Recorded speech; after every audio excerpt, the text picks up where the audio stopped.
not been jailbroken. So please give a warm welcome to our next speaker, Claud.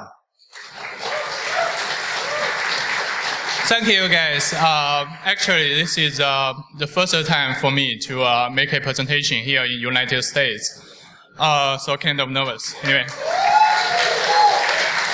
My name is Claud Xiao, and I'm currently working with Palo Alto Networks. All of my time after graduated working on the antivirus issue, first of course, in Windows. And then when the Android malware became a problem, I moved to Android. And then most recent 1.5 years, I worked on iOS and OS X issue. So our topic is about the malware, but just about 1 or 2 years ago, people always ask the problems like this. Does iOS malware actually exist, or is there any harmful malware on OS X? So some top media even said, let's ask an expert. But if you really ask it in Quora or some other platforms, expert will answer you, said, oh, never mind, there are no problem at all. So I doubt that. Our statistical data is here. Of course, AV security vendors has their own standard to classify a new family. So this is only reflect our standard. Through this chart, you can see that over the past 2 years, there is a huge increase of iOS malware. Especially that previously there are pretty many of proof of concept proof of concept malware that is just for research, not spread in the world. But in the past 2 years, there are more and more trojans and spywares in the world, and you never see a POC anymore. So on OS X, it's similar that you'll find that in the past 4 years, there are a huge increase of Trojan, adware, spyware, etc. And there are lots of POP, potentially unwanted program. And you can find that in last year, there are also some exploit being used by malware in the world. So this is statistical about the new families. If you count about the absolute malware samples, Unicode samples, the number, you'll find it will be still increasing month by month. So today we are talking about these topics one by one. I'll introduce lots of actual happened problems as cases with you. And I think that as far as I know till now, this should be the first presentation ever that talking about iOS malware issue. So let's begin. First one is about problems in non-jailbroken devices. This is a very simple workflow that normally, by Apple's design, that normally an iOS app will produce and release. The developer released an app and submitted it to Apple. Apple will perform code review and then sign and then publish to Apple Store so that every customer could download it to the devices. So this is very simple, but it's important. The importance is that Apple's security design and lots of security mechanisms or assumptions will rely on these procedures. Yeah, it's not a technical procedures, it's just a human designed procedures. So if you find any way to bypass it, basically you win. There are lots of cases. The first one is the most popular, that the enterprise distribution. So this program is also designed by Apple. It used in this case that if a company developed an iOS app that only used internally, which means it do not need to be published for public downloading. Also, some companies or organizations like the FB Watt or the NS Watt may not want to Apple take a look at their code. Then they were also using this one. So through this program, any company could apply for certificate and then write an app and then sign it by themselves. No code review, no submission, no distribution anymore. And note that there isn't any restriction, there isn't any technical restrictions on, say, which devices could install it or use it. there are only legal restrictions said you should always use it internally, but that's not the real world. So in order to use this program, what you need to do is get an account for enterprise developer. That costs about $300 a year, and you need to sign legal documents. The most hardest one is a DUNS number. I don't know what site. I just copied it from Apple's website. Anyway. Okay, but if you are not a good guy, what will you do? Of course, you cannot provide that one. Oh, sorry, I cannot provide that either. Anyway. So you can actually buy it from underground market. If you want to buy a whole account that will be only used by yourself, you can get it by $800. Or if you just want to distribute some malware, that you can just buy a service that will sign it for you, and you will not get the certificate itself, but you will get a validated code signing. I call that as a signing as a service. So it's SaaS. That's $3, a cup of coffee. So, which this method actually has been abused, has a in a very long history. That I remember in about 5 or 6 years ago, there begin to have lots of retro game emulators begin to use this way to distribute themselves in the world. They are not harmful, but they violate the copyright license, so they will never get any chance to be listed in Apple Store.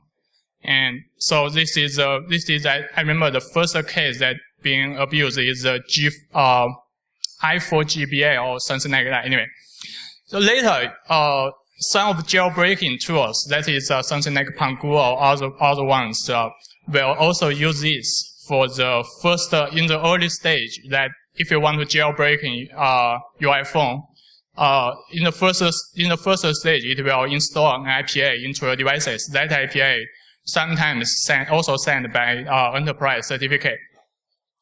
So there are also some pirated apps abuse the enterprise certificate to distribute through the party Apple Store. An example is the Xiao. Xiao existed in, I think, beginning 2 years ago, and it provided services to at least 8 countries. Even some of my colleagues' children in element school learn how to use it. Also, this is actually maybe a security flaw that you can bypass parent control in old iOS versions through the enterprise certificate. So my friend opened the parent control, disallow his son to install games from Apple Store, but one day he found that there are some extra games occurred in the devices. I have no idea. Anyway, so from about 1.5 years ago, since the web lurker, the malware began to abuse this way to distribute, and we have seen more and more. So this is, I think, the most popular method. Another kind of developer account or say certificate is a personal certificate. Previously, you will need about $100 a year. Oh, sorry, I'm wrong. 99 bucks a year to get a personal developer account. But since last year, Apple released another new program that you can, if you only want to sign it, test it in your devices, you can get a certificate free. So when the program announced, there are already many media and people in the community doubted that say whether this program will be used to distribute pirated apps. But however, this program, in order to use it, you have to open your Xcode and then compile a new app and then using Xcode to apply for the certificate. Then then Xcode will sign it for you and push it to the devices of yours. What we thought is that it will be abused, but likely will not be widely abused or automatically abused. But this thought was broke by a newest discovered malware that we discovered in last week. The name is Xcode. Xcode actually implemented lots of protocols that are used by Apple. For example, one of the protocols it implemented is that it reversed the Xcode client, and then it made clear that how Xcode negotiate with the Apple's server and to get that certificate done, and how it send apps and install apps. The most interesting part is that it re-implemented all of these inside an iOS app client, which means itself as a normal app, it could apply certificate by your Apple ID and then sign it and install it. Everything gets done in the iOS devices. No need Xcode anymore. No need a Mac or a PC anymore. No need a Mac anymore. No PC here. Another interesting thing is that this malware itself, as a pirated Apple Store client, successfully landed the official Apple Store. I have no comment on this. Another kind of problem, except for the enterprise certificate, another problem is that a series of vulnerabilities named Masker. These vulnerabilities was disclosed by the researchers in FileEye and reported to Apple in the past years, and then till now has already been fixed. So these vulnerabilities occurred when there is a collision of bundle ID in the iOS system. So these include if it's an Apple's bundle ID or VPN plugins bundle ID or bundle ID that is described in the manifest or extensions. Then if there is a collision, the default policies Apple made may have security flaws. For example, if there is a new installed app has exactly the same bundle ID with the existing one, it can overwrite it and get all the data belong to that app. So why these problems exist and how to abuse it? This is what I said that Apple designed many of security features rely on the procedure. Because in a very good world that everybody should submit the app to Apple Store, and then Apple can control it, there won't be any collision. However, if you use the enterprise SAN and distribute it in the world, bypass the Apple Store, then nobody can control it. Nobody can ensure that there won't be collision. I think this is the main reason that this kind of vulnerability is being occurred and being used. Actually, the first one, the Apple bundle ID collision vulnerability has been abused in the world. The picture see here is an example that you can see. I'm not sure you can. The bundle ID is a Facebook Messenger. So of course it's not the original one, and you can see it contains an embedded .mobile provision file, which means it's sent by an enterprise certificate.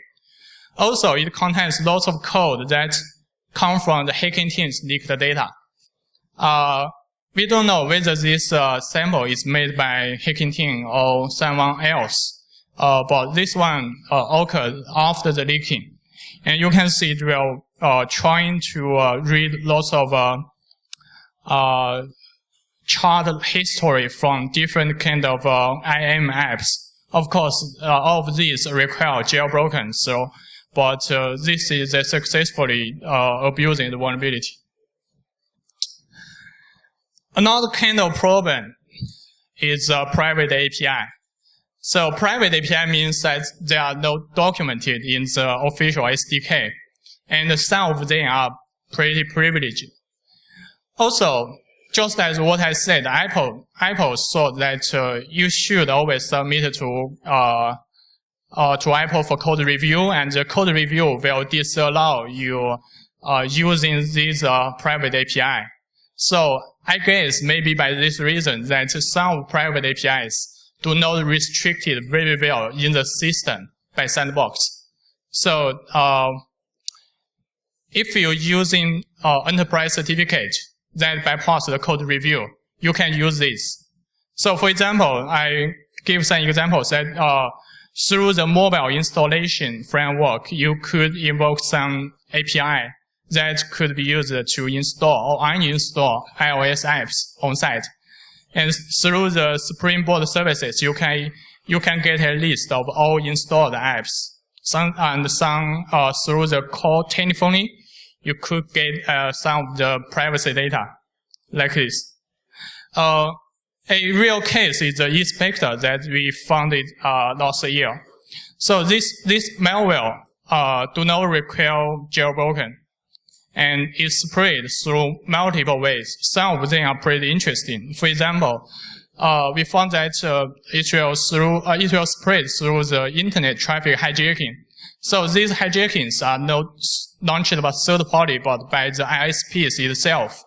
Actually, it's an advertisement platform, so that ISPs could inject advertisement to the session, to the HTTP session. However, ISPs do not. I think they may not so clear about what kind of content will be shown in the advertisement. So this malware actually injected the ITMS services protocols data to this advertisement session. And then the normal iOS user will find a dialog occurred to say whether you want to install some new function apps. Also, it will also spread using some worms that in Windows platform. I'll explain later. All of this was signed by an enterprise certificate. The name is Beijing Inmob technology company. This is also the creator of this malware. So through abusing the private APIs, it could do really harmful behaviors. Include to install some apps. Some of them are even hidden. Hidden means that you cannot see the logo, you cannot see the name in your iOS phones. Because this is a bug in, I think, before iOS 8.3 or 8.4. And it also collects some of your privacy data. It could remotely install some apps to your phone in further, and it could replace existing apps or trying to hijack other apps launch, because through private API, it could monitor which app is running in the front and then promote a new interface in front of them. So this is how to talk non-jailbroken, but another more important problem is that the Apple Store itself. So this way is not bypass the code review, but it's not to bypass code reviews by avoid it, but just go through the code review and land the Apple Store. The first case, I think maybe some of you have already heard about this, is XcodeGhost. So this is a compiler malware. The attacker successfully created 7 versions, including dozens of files of the Xcode Xcode compiler itself, infected, changed it. And then this attack actually existed in more than 6 months, half year, that nobody discovered it. Maybe I will explain later. And it finally successfully affected more than 4,000 of apps in Apple Store. And these apps accumulated hundreds of millions of installations in total and affected users around the world. So this is, I think, very interesting that previously we have top free apps and top free games and top paid games, top grossing games. And finally, Apple have already created another list of the top affected apps list here, showed in the background. See?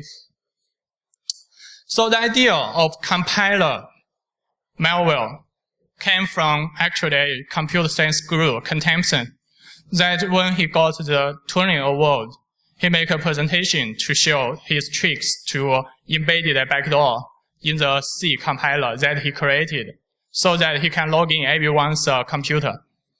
However, when consumption doing these hacks is pretty complex, you need to parse the C syntax generation and then generate some code, insert it to identify whether it's a backdoor slot, whether it's a remote login session. However, after 30 years, how easy can you create a compiler malware? The answer is a single line.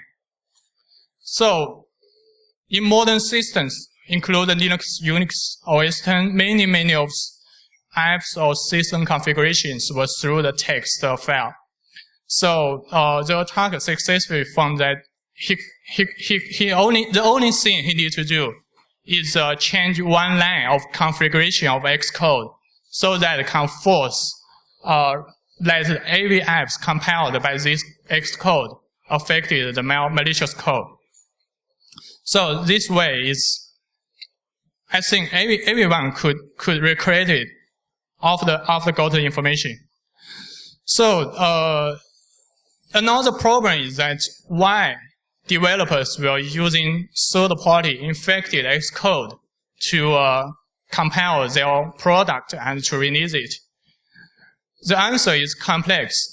First of all, Apple's global CDN has some issues that if you download it from mainland China, you may get about, I think, at least 2 days, at most maybe 2 weeks to download it, a new copy of Xcode. This is the first one. So that developers will sharing Xcode installers through the cloud services. Hence, the attacker trying to make the infected Xcode and spread it through internet to developers' forums and even tried to make some SEOs to help his distribution. So these pictures is captured in the first day that I was investigating this malware, that I tried to search Xcode downloading, of course by Chinese, through Google. That what I found in the first 2 pages, except for the first one result is Apple's. All other 39 results are malicious. This is very successful SEO. Also, the last problem is that lots of developers will disable the gatekeeper. That mechanism is used to ensure that the app you downloaded is original, is not modified. But lots of developers have this hobby to disable it. Actually, even me will disable it almost every time, because as a developer, lots of apps that you need to use do not send in any way. So people will sometimes disable it. There is another potential vulnerability, but we cannot prove it happened. But so let's ignore it anyway. XcodeGhost is not only a malware, but it's actually, since it infected hundreds of millions of users, another problem is that it exists a vulnerability inside it. So this malware will communicate with the C2 server through just HTTP. The payload is encrypted by a customized algorithm. That is just a DES with a fixed key. It's a string with the first 8 bytes of string with.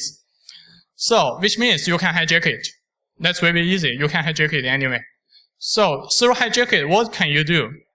There is a, through the C2 commands, you can reach a API called OpenURL.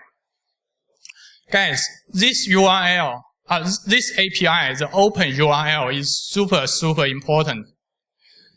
Through this API, you can actually launch other apps. You can, this is the key of the inter-app communication on iOS. You can use it to invoke some system services. Even, for example, you can use it to ask a user, to phishing user to install another enterprise certificate send app. Also, there are lots of application level vulnerabilities will be triggered by this API invoking. So this is very powerful API. I suggest you to try to make some fun with this API. For example, trying to find any kind of popular iOS app, legitimate app, and likely you will find an open API and try to control it. You can do pretty many of things. I personally think this could be classified as a kind of vulnerability or backdoor, just by some details or background.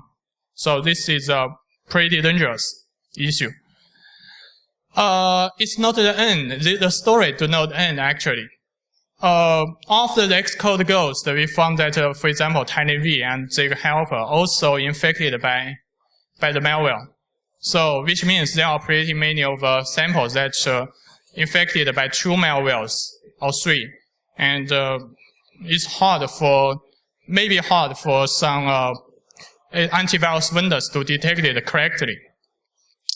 Some more potential attacks include that you do not really need to distribute the 5 gigabytes Xcode installer, and you do not really need to ask people to install it.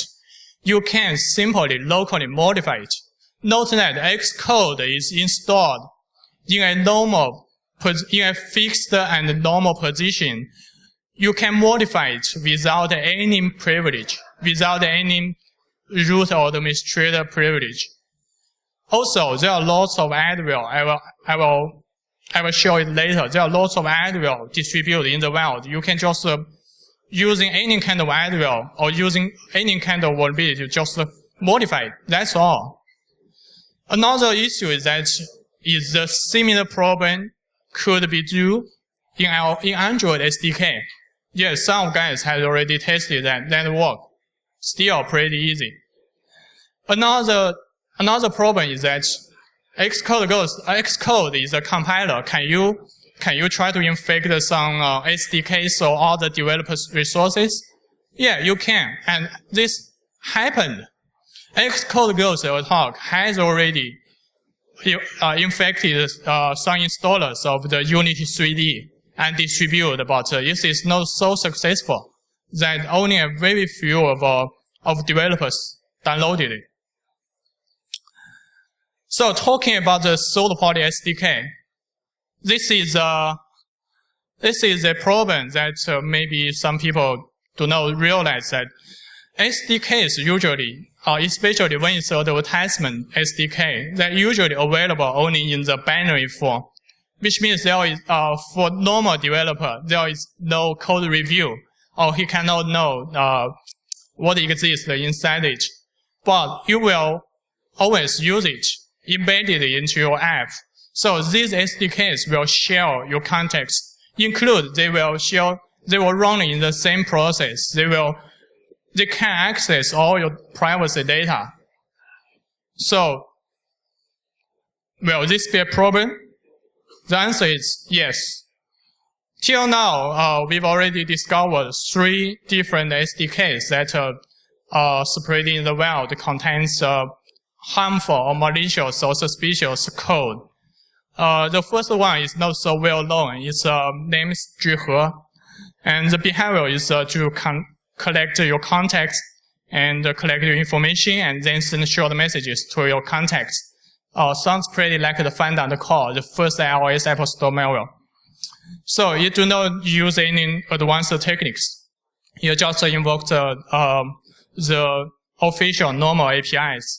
So it was very fastly discovered by the developers because you found your normal app will ask for reader context.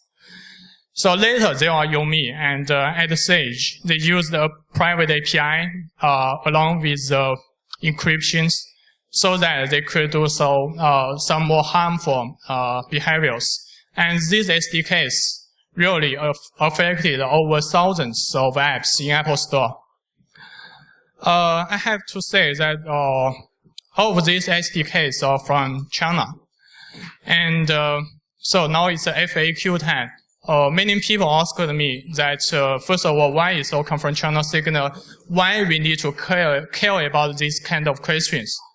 So I think the main reason is that the ecosystem is not so perfect in China that people still could trying to sell users' privacy, and users still accept some private or jailbreaking things.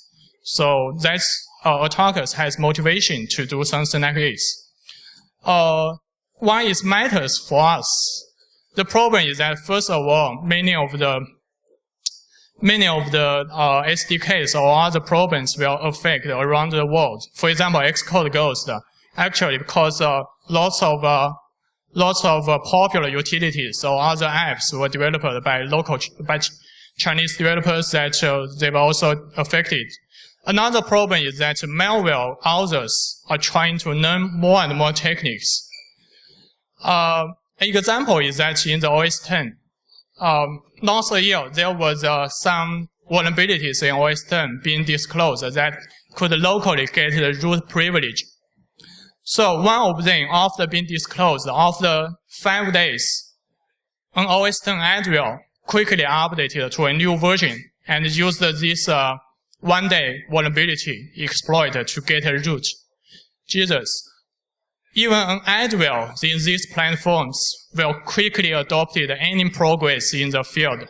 I think this is the main reason that we need to care about everything.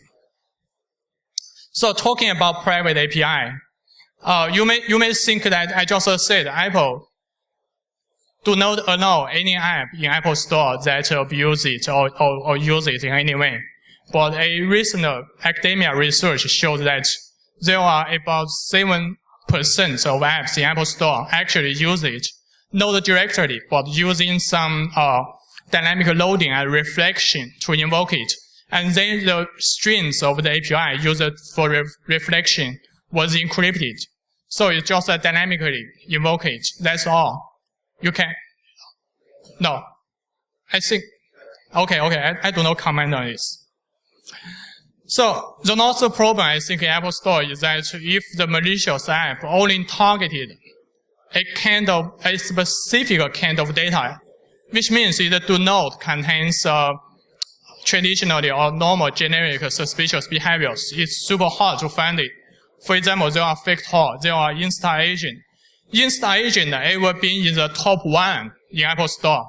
It will ask you to import the Instagram account and password and to provide some function functionality to you. But it will in background upload the account to the other server.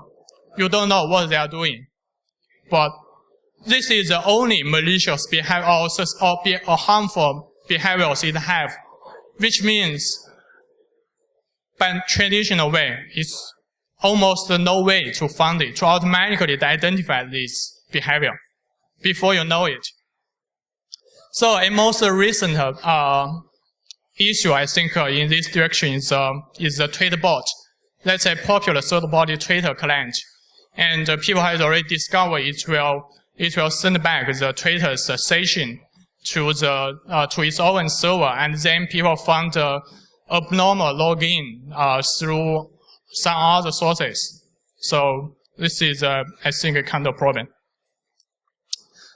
So all previously actually had some techniques, had some, it's not advanced so, but still had some techniques. But the last one, I don't think there is any technical. The Zika help that discovered last week used a very simple way. I think that even children can understand it. That if you open this app in any region or any countries in the world except for China, you will get an app that teach you how to learn English. But if you open it in China, it will be a third-party app store. That's a Zika helper. Also, this malware trying to self-updating through the dynamically loading Lua script. So it's using Lua script to reflect the Objective-C method. Through this way, it could upgrade some new functionalities without going review of Apple Store again. This is another trend, I think. In about 1 month ago, some researchers disclosed another another third-party SDK that is called a JS patch. That one provided functionality to all iOS apps that you can use JavaScript code to upload or hot patch your apps. So all of these bypass some of apps restrictions that do not need any kind of dynamic code loading. And I think will be another new method that malware will adopt it as a standard. So another question is that some people ask me is that how we discovered this one. Actually, very simple. This one hard-coded some plain text. It do not obfuscate or encrypt any of the suspicious behaviors. So you can identify it through the any kind of static signatures. For example, these two. One is used to install third-party apps. One is used to log into the iTunes. Yeah, that's it. So, which also means, I think, maybe Apple's static analyze checking on the Apple review procedures is not so good or not so well for the security checking. Anyway, it's a top secret. I have no idea. The next problem is that targeted attack. Yeah, there are pretty many of malware has already been used in the targeted attack. Some of them are advanced, some of them are not. And this is a list from in the past 2 years, but there are some more in previous. Those malware has already used many interesting ways to spread. The most popular is phishing through email, just like other APTs in the Windows platform, or even using to attack some industry control system. Also, it was said that let me see the name. The name is XSSER. It was said it also used the WhatsApp messengers, but I cannot confirm that. Also using some USB installations, so the newest Ocean Lotus use the watering hole.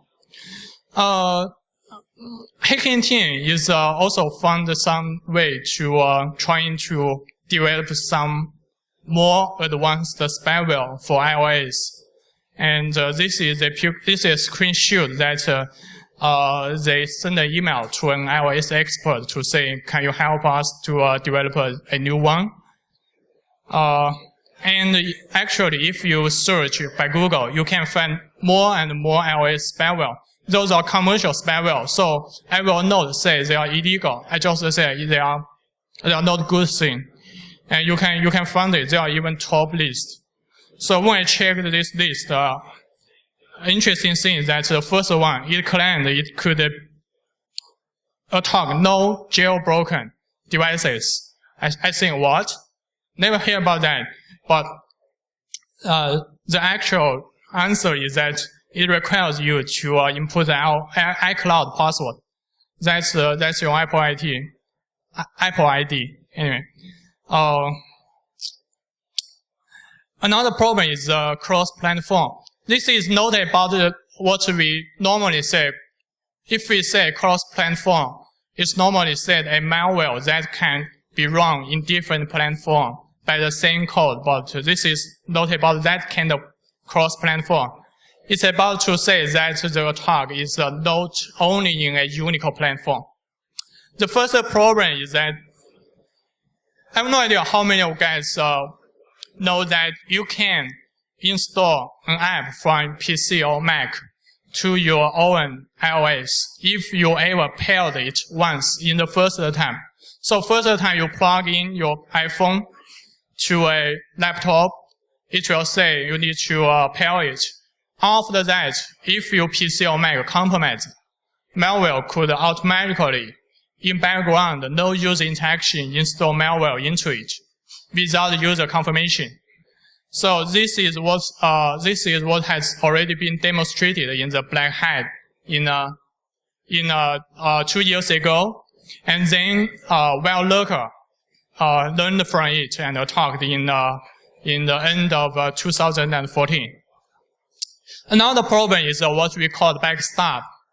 The idea is very simple, but the result is pretty worse.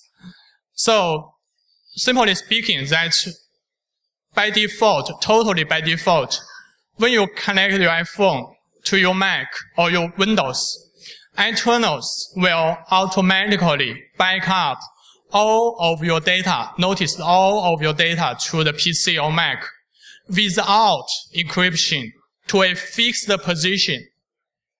So, if you are a malware or PC or Mac, what will you do? Read it, pause it, steal it, that's all. Everything's done. So, we did some investigation on this potential problem, and we actually found 6 different families has this behavior since 6 years ago. But nobody noticed it. This is extremely dangerous because everything, include your app's session, include all your email, your contact, your photos, already been here. That's the problem. Another problem is the YiSpecter. This is another kind of cross-platform. YiSpecter, one of the way it's spreading is through the worm that named Lindun. Lindun will run in the Windows PC and hijack the session of the Tencent's IM message named QQ. It will hijack the session and get the token. So through the token, it will access QQ group charting's API and trying to upload some malicious HTML to the group charting. So everyone else in the group will get a notification say that you uploaded a new HTML file and you used some title with some porn words to attract you. Click it. So if you click it through different platform, different malware will be downloaded to your devices. And for iOS, this is YiSpecter. Another example, maybe still not well known example is what we found from about 2 or 3 months ago from VirusTotal. That a Macro Malware. Macro Malware is a malware that abuses a feature in the Office documents. So this is pretty popular in last century. But I have no idea why from last year it became popular again. So normally this kind of malware attack Windows. But this sample is very interesting that it will also attack Mac. You can see there is a function named Mac shell. So it will determine the system. If it's Mac, it will invoke the Apple script. Apple script then open a Python code. The Python code will build a backdoor connection to the C2 server. That's the functionality. And till we discovered it, maybe till now, nobody detected. One of the vendors detected as suspicious without any other knowledge. So, what? Yeah, the not problem or no problem just for fun. That, yeah, indeed, there are ever some Windows malware went into Apple Store. Can you believe that? And they even sell that. So for $1, you can get a Windows worm, and for $2, you can get a JavaScript malware. That's, I have no idea. Yeah, you just believe a lot. Anyway, the not problem is that the advertisement and the Apple IDs. Advertisement, this is what I see in when I prepare these slides. So 2 times.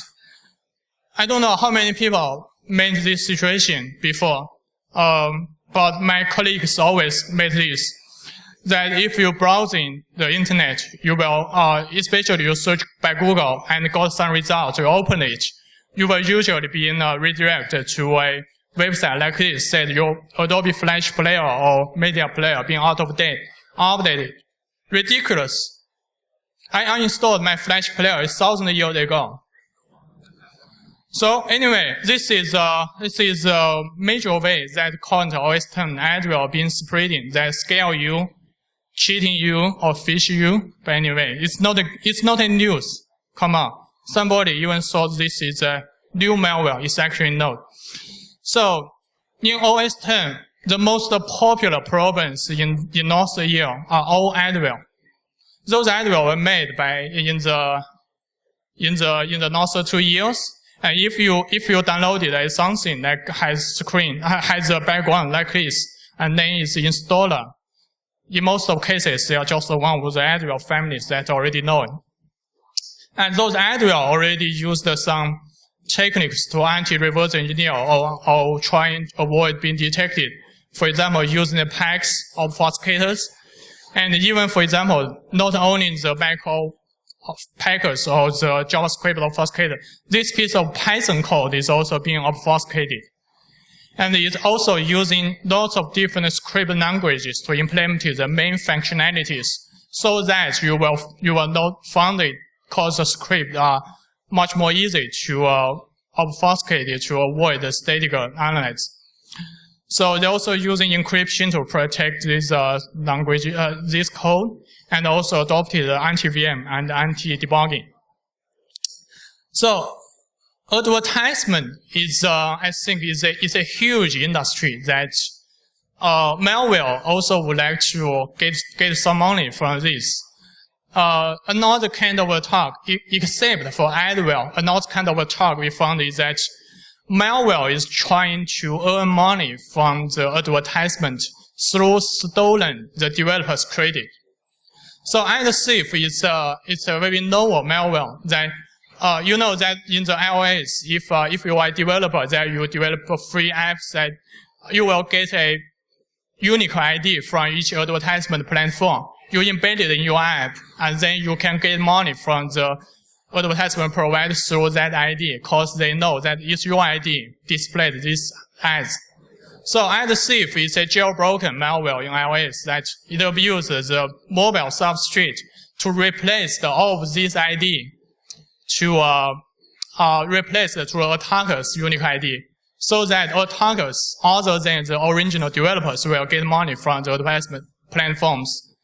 So there are already been dozens of advertisement platforms being hijacking through this way. And I got a data, when I found it, I get a data from one of the advertisement platform to get some statistic about how many users being affected. It's huge. Also, this trick also learned by some others. Note that there is a log saver free in the ModMoi repository that also learned from it, did exactly the same thing. So I think they are from different authors because of okay, due to the time I'll skip it. But anyway, just know that ModMoi is the default repository in the Cydia, which means all jailbroken devices can find this app before it's being removed. So I just said, oh, sorry, I ignored that. Sorry, I have no idea about, there should be a slide about XcodeGhost, but I have no idea why it disappeared here. Anyway, actually the XcodeGhost, I noticed it in August, about a month before we published the report, but I missed it. The reason I missed it is that because the key reader also infected by XcodeGhost. And the main behavior of XcodeGhost, except for the OpenURL API, the main behavior is upload these users' privacy data to the server. That's all. Why the people created a so huge project, make so many efforts, only collect so few user privacy? So finally, I think the possibility, I cannot confirm that, but it's a possibility that it's the same. The XcodeGhost author also trying to steal the advertisement promotions fee from the original developer. Cause that still through the IDFE, some of the app promotion ecosystem using this ID and all of this data, trying to track that which app is promoted by who, and then give some money to that promoter. So this is a hypothesis, but I cannot prove it because I cannot confirm it because the original authors, 2 authors, had already been arrested. So another issue is Apple ID. Apple ID is super important nowadays that it's connected with your privacy in iCloud. It can be used to control your devices, send messages, pay money, and use it to either download premium apps or trying to promote the free apps to the top list. It could also be used to get some development certificates. So this is another thing that malware authors would like to get. So that happened in about 2 years ago. Unfold is an iOS malware that only have one function, that using mobile substrate to hook the communication between the Apple Store's client and the server, hijack the HTTPS traffic and get the data inside it. So there are some more in later. As a conclusion, I think that first of all, there are new families, and then non-jailbroken and Apple Store has already been compromised. There are targeted attack, and the problem not limited in the single platform, and people will also make a huge profit through the advertisements, through the Apple IDs, etc. So one more thing, although Apple's platform is not so perfectly secure, I think they've already made great effort, especially on help people to protect their own privacy in some most recent event, I think. So from this point, I support the app here. Even I said many of not good messages to them. Thank you. That's all.